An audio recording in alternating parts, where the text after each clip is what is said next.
নমস্কার, আমি হর্ষিত মজুমদার। আজকে আমি শ্রীমদ্ ভগবত গীতার গীতা মাহাত্ম্য যুগ পাঠ করে শোনাবো 16 থেকে 20 নম্বর শ্লোক। শ্রীকৃষ্ণার্পণমস্তু। শ্রী শ্রী গীতা মাহাত্ম্যম। ওং নমো ভগবতে বাসুদেবায়।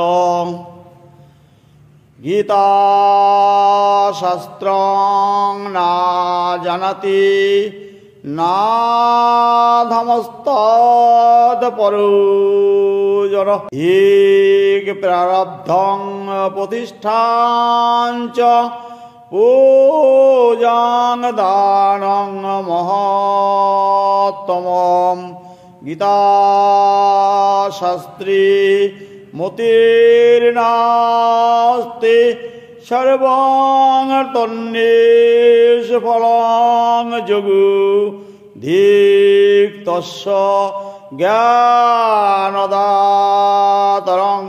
ব্রতং নিষ্ঠাং তপবশ। গীতার্থপঠনং নস্তে নাদমস্তদ পরোজন। গীতা গীতং ন যজ্ঞ জ্ঞানং তদ্বিদ্ধা সুরসম্মদম। তন্মুখং ধর্মরহিতং বেদ বেদান্ত গর্হিতম। তস্মাৎ ধর্মময়ে গীতা সর্বজ্ঞান প্রযোজিকা।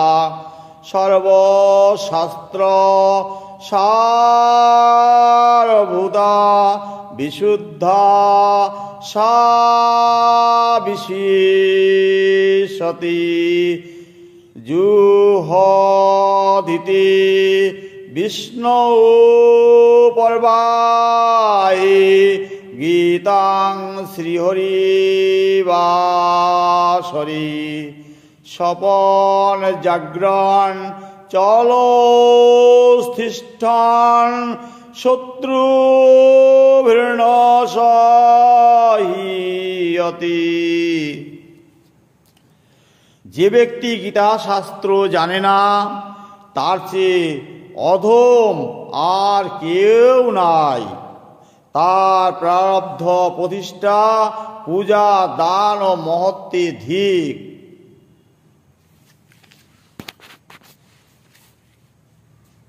যার গীতা শাস্ত্রে মন নাই সেই ব্যক্তির সমস্ত কিছুই নিষ্ফল।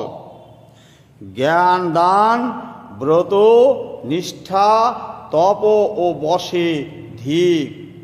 যে মনুষ্য অর্থসহ গীতা পাঠ না করে তার অপেক্ষা অধম কেউ নাই। যে জ্ঞান গীতায় কীর্তিত হয় নাই সেটি অসুর সম্মত জ্ঞান জানিবে। সেটা বেদ বেদান্ত নিন্দিত ধর্মহীন ও নিষ্ফল। ধর্মময়ী গীতা সমস্ত জ্ঞান প্রদায়িনী। তা সর্বশাস্ত্রের সার ও পবিত্রময়ী রূপে প্রশংসিতা। বিষ্ণু পর্বে শ্রীহরিবাসরে যিনি গীতা পাঠ করেন তিনি নিষ্ঠা নিদ্রা জাগরণ গমন ও অবস্থানকালে শত্রু দ্বারা পরাজিত হন না। নমস্কার।